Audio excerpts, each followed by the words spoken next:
ہر عورت کو چاہیے وہ اپنے شوہر کا اعتماد حاصل کرے۔ شوہر کا اعتماد کامیاب زندگی کی پہلی سیڑھی ہے۔ شوہر کو محبت سے تصغیر کریں، مطلب اگر شوہر کا دل جیتنا ہو تو اپنی زبان میٹھی رکھیں، ہمیشہ نرم و خوبصورت لہجہ اپنائیں۔ شوہر کے سامنے لگائی بجھائی سنی سنائی باتوں سے پرہیز کریں، ایسی باتوں سے بیوی شوہر کے دل سے اتر جاتی ہے۔ اپنے بچوں کی تربیت کا خاص خیال رکھیں، اچھی تربیت اچھے والدین ہونے کا ثبوت ہوتی ہے۔ شوہر کے والدین، بہن بھائی اور دیگر رشتہ داروں سے خوش سلوکی سے پیش آئے۔ رشتہ داروں کے ہاں صلہ رحمی سے جائے اور پردے کا خاص خیال رکھے۔ خاوند پریشان ہو تو اس کے پاس بیٹھ کر اسے تسلی دے، اسے مطمئن کرے، اسے حوصلہ دے کہ انشاءاللہ سب ٹھیک ہو جائے گا۔ اپنے شوہر کو صدقہ خیرات کی ترغیب دیتی رہے، صدقہ خیرات سے شوہر کے مال میں برکت ہوگی، گھر سے مصیبتیں دور بھاگیں گی۔ اپنے گھر کے کام کو وقت پر سمیٹنے کی عادت ڈالیں، یہ ایک باشعور عورت ہونے کی نشانی ہے۔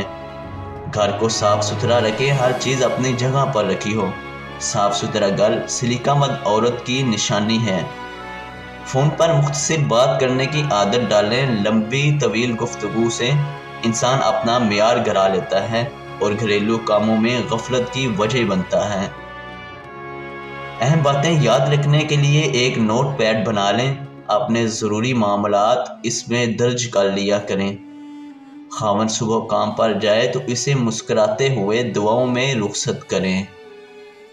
شام کو خاوند کے آنے سے پہلے خود کو صاف ستھرا رکھیں، خود کو تھوڑا سنوار لیں۔ خاوند کی ضرورت پوری کرنے میں کوئی تردد نہ کریں، اگر کوئی شرعی عذر نہ ہو تو خاوند کی آواز پر لبیک کہیں۔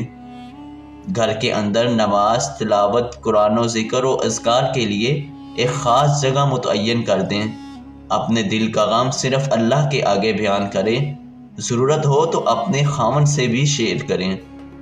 ہر ممکن کوشش ہو کہ جب شوہر آ جائے تو سب ساتھ بیٹھ کر دسترخوان لگا کر کھانا کھائیں، اس عمل سے برکت ہوتی ہے، محبت بڑھتی ہے۔ شوہر کے مال کی حفاظت کریں، ہر ممکن کوشش کریں کہ شوہر کا پیسہ فضول چیزوں میں استعمال نہ ہو۔